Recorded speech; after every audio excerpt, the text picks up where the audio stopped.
a very, I would say, hybrid position. I work for an institution called Electric Power Research Institute. Some of you may have heard that. It's a nonprofit research institute based in Palo Alto, California. We do research primarily centered on electric utilities and the grid operators, but also for governments like the California Energy Commission, U.S. Department of Energy, State Department, etc. So research is primarily focused on the area of what we call power systems, electricity, that spans all the four different domains, transmission, distribution, customers, as well as the market operations, etc., within the distribution grid. Within this whole area of EPRI, my research focuses primarily in the area of information, communication, cybersecurity.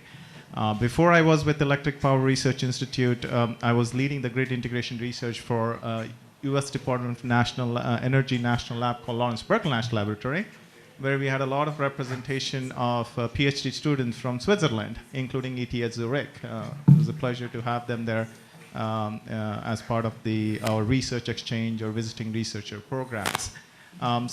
Coming back to some of the areas that as it relates to this scope of this panel on the digitization, I think from the US perspective, which is also relevant to India and potentially collaboration with India and with EPRI as well through Horizon 2020 and related programs, because EPRI has international offices even in Europe, and we are looking into that potential engagement through Horizon 2020.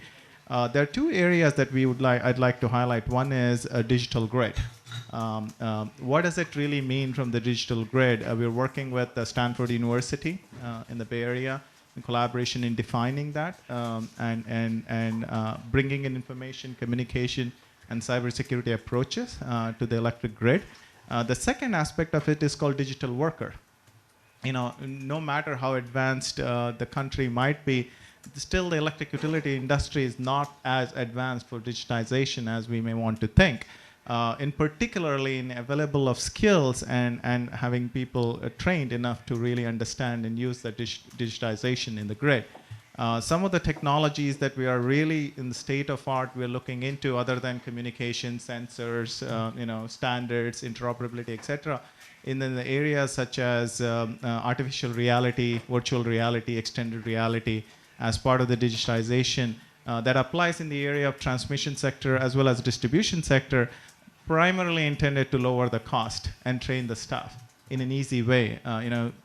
Understanding how a substation works, it takes a lot of time for an electric utility, but if you have extended reality applications and learn it, just like pilots training the plane initially to get up to speed, understand the system, learn the system, we're developing those kind of tools to help. The second area I think is important to understand is DER technologies. The biggest transformation we are seeing in the United States and innovation is in the distribution sector, not so much in the generation transmission sector, especially with the proliferation of DER technology, electric vehicles, energy storage systems, demand flexibility like demand response, communication, sensors, etc. A lot of innovation is happening in there. In the area of automating that process and bringing in artificial intelligence. EPRI also has a program called Artificial Intelligence for Energy, which is also an important area in terms of data science and data analytics and advanced applications. And the third and important thing is in the area of collaboration. What EPRI belongs to, it's a US organizations, but I work very closely with India Smart Grid Forum. I chair one of the working groups, India Smart Grid Forum, and we try to see how best we can bring in the expertise locally.